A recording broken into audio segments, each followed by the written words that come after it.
नमस्कार दोस्तों, स्वागत है आपका इस आध्यात्मिक यात्रा में। आज हम बात करने जा रहे हैं एक ऐसे विषय पर जो हर इंसान के मन में कभी न कभी ज़रूर आता है, आत्मा का रहस्य। आत्मा क्या है?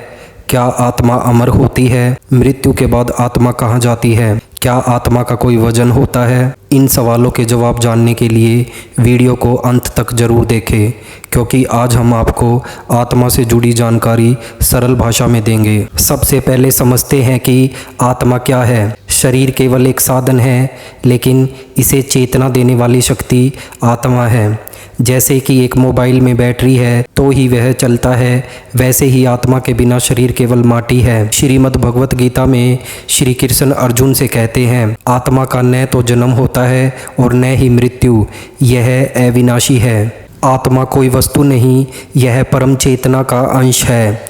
वेदों में कहा गया है कि हर आत्मा परमात्मा से उत्पन्न हुई है। जैसे सूर्य से किरणें निकलती है, वैसे ही ब्रह्म से आत्माएं निकलती है। उपनिषदों में आत्मा को चैतन्य या साक्षी कहा गया है, जो सब कुछ देखता है लेकिन खुद अछूता रहता है। जब किसी की मृत्यु होती है तब मरता सिर्फ शरीर है। आत्मा शरीर छोड़ देती है और आगे की यात्रा शुरू करती है। शास्त्रों में कहा गया है कि मृत्यु के बाद आत्मा यमलोक की ओर जाती है, वहाँ कर्मों का लेखा जोखा होता है। फिर आत्मा को स्वर्ग, नरक या पुनर्जन्म प्राप्त होता है। श्री भगवत गीता में श्री कृष्ण जी कहते हैं, जैसे पुराने कपड़े उतार कर नए पहने जाते हैं, आत्मा पुराने शरीर को छोड़कर नया शरीर ले लेती है। हमारे शास्त्रों में कहा गया है कि आत्मा का अगला जन्म उसके कर्मों पर निर्भर करता है। अच्छे कर्म मनुष्य या देव योनि को प्राप्त करते हैं, जबकि बुरे कर्म पशु योनि या नरक में जाते हैं। यह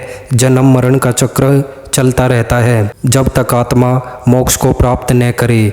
इसलिए कहा गया है, कर्म ही आत्मा की यात्रा को दिशा देते हैं। लेकिन डॉक्टर डंकन मैकडूगल ने प्रयोग किया कि मृत्यु के समय शरीर का वजन 21 ग्राम कम हो जाता है। क्या यही आत्मा का वजन है? यानी विज्ञान भी धीरे धीरे मान रहा है कि शरीर के बाहर भी कोई चेतना है। आत्मा को आंखों से नहीं देखा जा सकता, लेकिन इसे अनुभव किया जा सकता है। कैसे?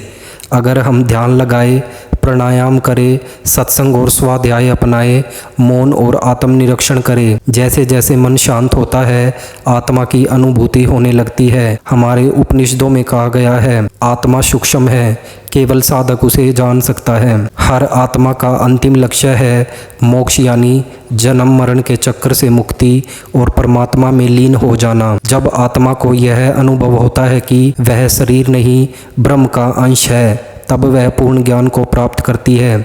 इसलिए कहा गया है, मैं ही ब्रह्म हूँ। हमारे वेद, उपनिषद और भगवत गीता के अनुसार आत्मा परमात्मा का अंश है।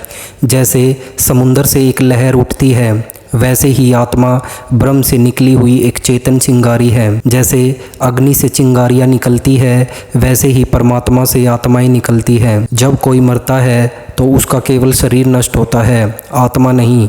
आत्मा शरीर छोड़कर सूक्ष्म लोक की यात्रा पर निकलती है। पाप और पुण्य के अनुसार आत्मा को यमलोक, स्वर्ग या नरक में कुछ समय बिताना पड़ता है। इसके बाद ही वह पुनर्जन्म के लिए नए शरीर की खोज करती है। तो दोस्तों, आत्मा कोई कल्पना नहीं, वह शाश्वत, अमर और दिव्य ऊर्जा है। आप, मैं और हर जीव, सभी में वही आत्मा है। अगर आपको यह वीडियो पसंद आया हो तो लाइक करें, कमेंट में हर हर महादेव लिखें और हमारे चैनल को सब्सक्राइब करें, ताकि हम और भी आध्यात्मिक ज्ञान आप तक पहुंचा सके। मिलते हैं अगली वीडियो में। धन्यवाद।